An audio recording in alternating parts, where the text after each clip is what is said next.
हरि ओम। प्रिय आत्मन, आप सबके मन में आत्मा परमात्मा के संबंध में कई प्रश्न उठते होंगे।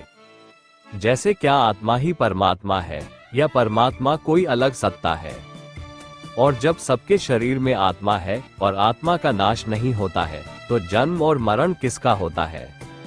और जब आत्मा ही परमात्मा है और वह सबके साथ है तो कई लोग गलत कर्म क्यों करते हैं? यह विषय बहुत गहन है और इस विषय में अलग अलग पंथों का अलग अलग मत भी है। प्रिय आत्मन, आप ध्यान से वीडियो को पूरी देखें, सुने और समझें। और यह प्रस्तुति अच्छी लगे तो अपने प्रियजनों में शेयर भी करें। आत्मा परमात्मा के गूढ़ रहस्यों को समझने के लिए इस चैनल को सब्सक्राइब भी कर लें। प्रिय आत्मन, आत्मा वह तत्व है जो प्रत्येक जीवित प्राणी के भीतर विद्यमान होता है। ये तत्व अमर, अजर, अविनाशी और शाश्वत माना जाता है। आत्मा नित्य और शाश्वत है। आत्मा को न कभी जन्म लेना पड़ता है और न ही मृत्यु का अनुभव होता है। ये शरीर के नाश के बाद भी विद्यमान रहता है। श्रीमद् भगवद गीता में भगवान श्री कृष्ण ने कहा है कि आत्मा को न आग जला सकती है, न पानी गीला कर सकता है, न तलवार काट सकती है और न ही वायु सुखा सकती है। आत्मा सूक्ष्म और अदृश्य है। आत्मा को हम अपनी इंद्रियों से अनुभव नहीं कर सकते, यह इंद्रियों से परे है। इसका अनुभव केवल आत्मज्ञान द्वारा किया जा सकता है। आत्मा अद्वितीय है। हर जीव का शरीर भिन्न भिन्न है, लेकिन उसमें विद्यमान आत्मा का स्वरूप एक ही है, यानी कि वो अविभाज्य और अद्वितीय है। अब सभी जीवों के शरीर में पहले बताए गए आत्मा के अतिरिक्त उस आत्मा का एक अंश भी विराजमान होता है, जिसे जीवात्मा कहते हैं। ये जीवात्मा सभी जीवों का अपना आपा होता है और यह जीवात्मा भी शाश्वत और अविनाशी होता है। जब जीव या मनुष्य की मृत्यु होती है तो पंचतत्वों से बना बाहरी शरीर पंचतत्वों में मिल जाता है, लेकिन जीवात्मा का नाश नहीं होता। जीव के अपने कर्मों से बने प्रारब्ध या भाग्य के अनुसार जीवात्मा दूसरा शरीर धारण करता है। ये जीवात्मा मनुष्यों के 3 शरीर और पंचकोशों से बना इनका सम्मिलित रूप है और इस जीवात्मा में ही सभी कर्मों का लेखा जोखा होता है। इसी जीवात्मा के कारण संसार में अलग अलग रूप, गुण और स्वभाव दिखते हैं। जीवों की विभिन्न योनियां भी इसी जीवात्मा के कारण होते हैं। ये जीवात्मा मनुष्यों या जीवों के कर्मों का वाहक है और जब तक कर्म बंधन समाप्त नहीं होते तब तक ये जीवात्मा एक शरीर को त्याग दूसरा शरीर धारण करते रहता है तथा जन्म और मृत्यु शरीर और अहंकार की होती है। यहाँ तक कि अगर इस कल्प में जीवात्मा के कर्म बंधन नहीं मिटे तो अगले कल्प में भी उसे अपने कर्मों के अनुसार शरीर धारण कर उन कर्मों के भोगों को भोगना ही पड़ता है।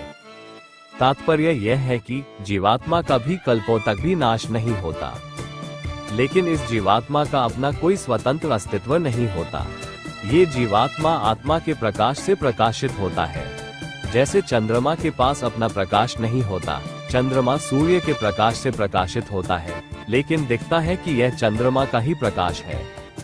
इस तरह आत्मा सूर्य है तो जीवात्मा चंद्रमा, जीवात्मा बूंद है तो आत्मा सागर है। बूंद की यात्रा सागर में मिलकर ही पूरी होती है।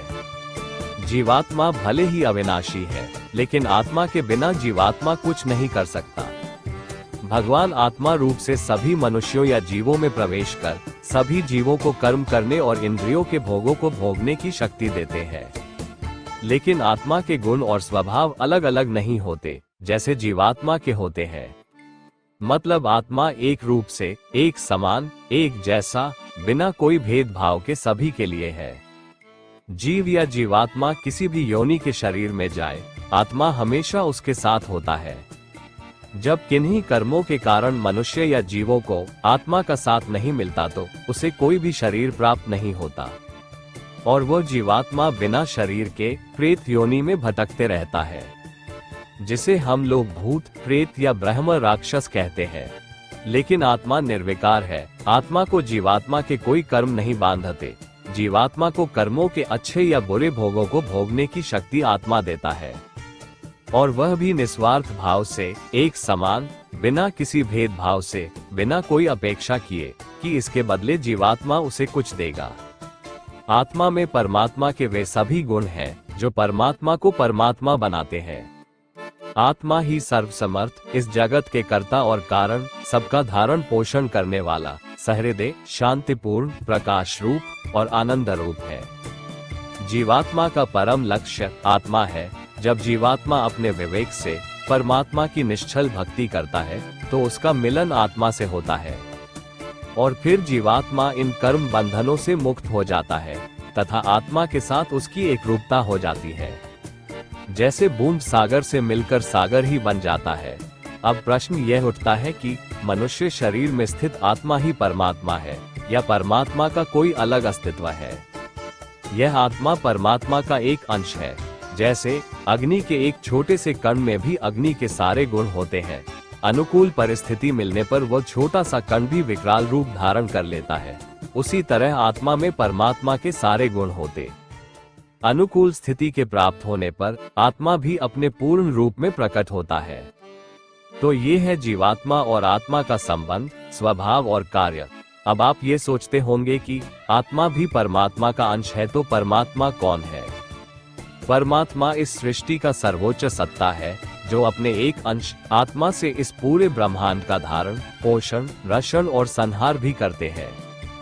शास्त्रों में भी कहा गया है कि इस सृष्टि जिसमें हम लोग रहते हैं के अतिरिक्त और भी कई सृष्टियां हैं जिन्हें भगवान संचालित करते हैं और उन सृष्टियों में भी ब्रह्मा, विष्णु और महेश के साथ सभी देवता भी हैं।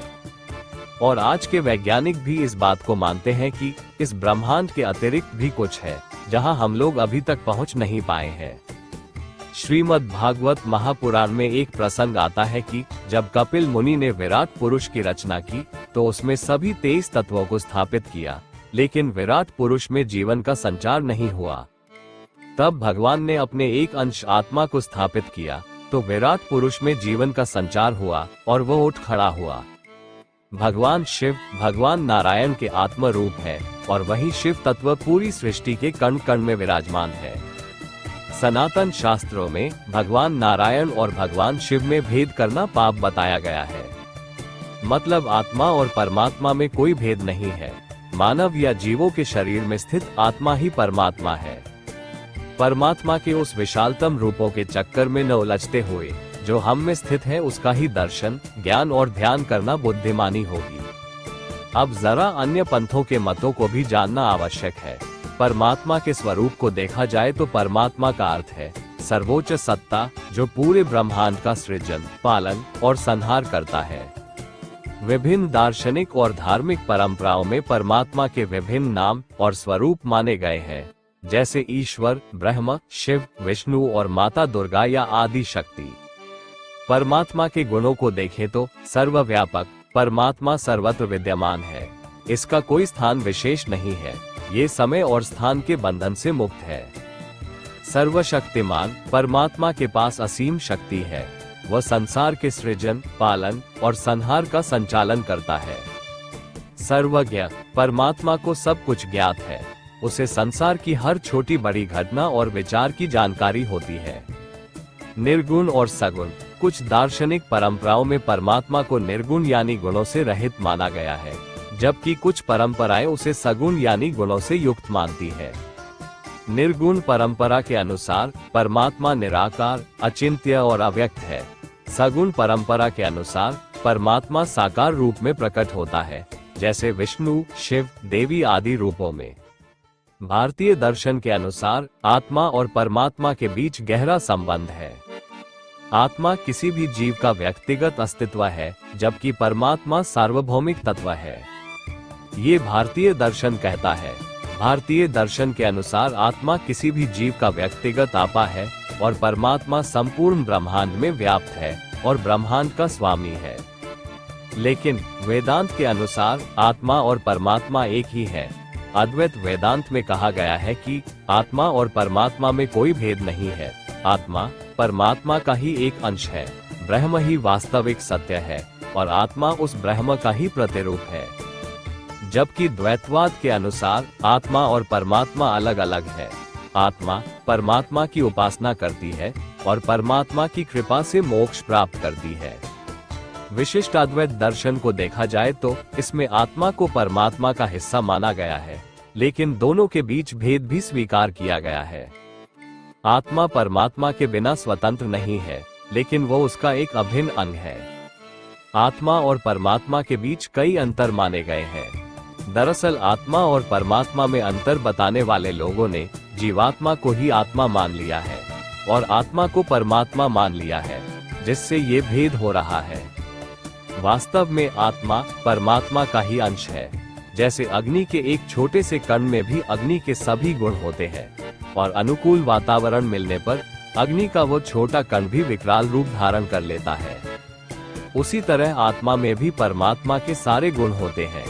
तो परमात्मा का अंश आत्मा है और आत्मा का अंश जीवात्मा है। कोई अगर आत्मज्ञान प्राप्त किया हो तो उसे आत्मज्ञान के समय ये भाव भी आते हैं कि मैं ही इस जगत का संचालक हूँ। इस जगत में जो कुछ भी है वह मुझसे ही है और मेरे लिए ही है। ये हवाएं भी मेरे लिए बहती है, ये सूर्य का प्रकाश भी मेरे लिए ही है। एक आत्मज्ञानी को उस समय लगता है कि अब मैं पूर्ण पुरुष हूँ। वो अगर उसी स्थिति में बना रहे तो सृष्टि का हर तत्व उसके लिए काम करेगा। उस समय वो सर्वव्यापक और सर्व समर्थ होता है। भगवान के सभी गुण उसमें होते हैं। अब आप कहेंगे कि जब भगवान के सारे गुण उसमें हैं तो राम और कृष्ण जैसा काम क्यों नहीं कर पाता है वह? यही जीवात्मा का असर होता है। जीवात्मा हर जीव और मानव का अपना आपा है, जिसमें उसके कई जन्मों के गुण और संस्कार होते हैं। उन्हीं गुणों और संस्कारों के कारण वो परमात्मा नहीं बन पाता। और अगर उसे आत्मज्ञान हो भी जाए तो वो उस स्थिति में ज्यादा समय तक नहीं रुक पाता है। अब किसी का जीवात्मा भगवान की भक्ति के संस्कारों वाला है तो वह ईश्वरीय प्रबंध को संभालने के बजाय ईश्वर की भक्ति करना पसंद करेगा। इसी जीवात्मा के संचित गुणों के कारण ही किसका तो ईश्वर की तरफ झुकाव भी नहीं होता। किसी का झुकाव किसी और क्षेत्र में होता है और वह उसी क्षेत्र में बहुत अच्छा काम करता है। कोई वैज्ञानिक आविष्कार करता है तो कोई किसी और क्षेत्र में उच्च स्थिति को प्राप्त करता है। कोई परमात्मा के ज्ञान को जानकर उसके बारे में लोगों को बताता है। उन सभी जगहों में वो परमात्मा ही काम कर रहा होता है और इन्हीं माध्यमों से वो श्रेष्ठी का संचालन करता है और उसे दिन प्रतिदिन आगे बढ़ाता है। परमात्मा का कोई एक विशेष अवतार किसी बड़ी गड़बड़ी को सुधारने के लिए ही होता है, वरना परमात्मा नित्य अवतरित है। उनका अभाव नहीं है, केवल देखने की दृष्टि चाहिए।